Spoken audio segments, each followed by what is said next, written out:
वहीं मोहम्मद उमैर खुद पास की एक इमारत में छिपकर पूरे हालात पर नजर रखे हुए था। कुछ ही देर में नमाज खत्म होती है। मस्जिद के अंदर मौजूद उमैर के दोनों आदमी देखते हैं कि शाहिद लतीफ और उसका भाई पीछे वाले गेट की तरफ बढ़ रहे हैं। बिना देर किए वो ये खबर बाहर खड़े दोनों शूटरों तक पहुंचा देते हैं। जैसे ही ये संकेत मिलता है, बाइक पर बैठे दोनों शूटर तेजी से मस्जिद के पिछले गेट की तरफ बढ़ जाते हैं। उसी वक्त शाहिद लतीफ और उसका भाई गेट से बाहर निकलते हैं और अपने बॉडीगार्ड्स की तरफ बढ़ने लगते हैं।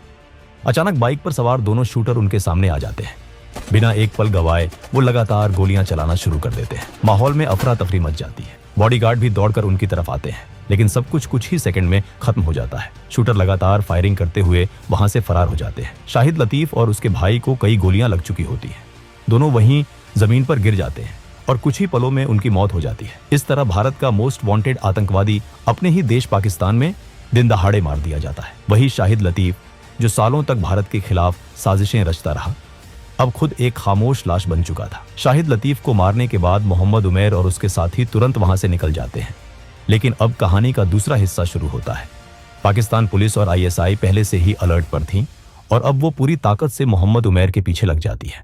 असल में पाकिस्तान पहले से ही मोहम्मद उमैर को ढूंढ रही थी। उन्हें शक था कि कुछ बड़ा होने वाला है।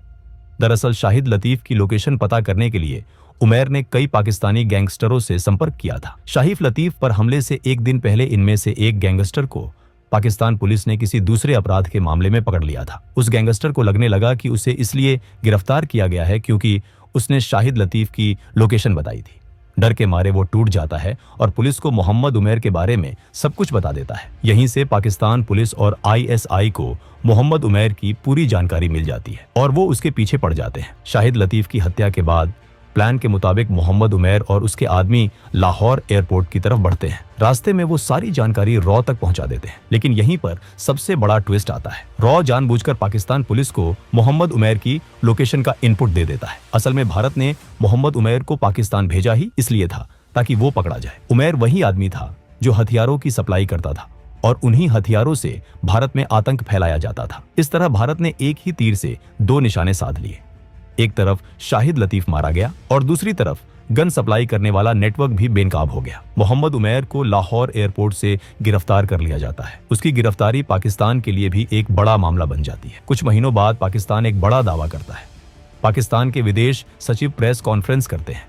दावा किया जाता है कि शाहिद लतीफ की हत्या के पीछे भारत की खुफिया एजेंसी रॉ का हाथ है। आरोप लगाया जाता है कि भारत ने मोहम्मद उमैर को हायर किया था। भारत इन आरोपों को खारिज कर देता है। कोई आधिकारिक जिम्मेदारी नहीं ली जाती, लेकिन संदेश साफ था। इस तरह बिना पाकिस्तान में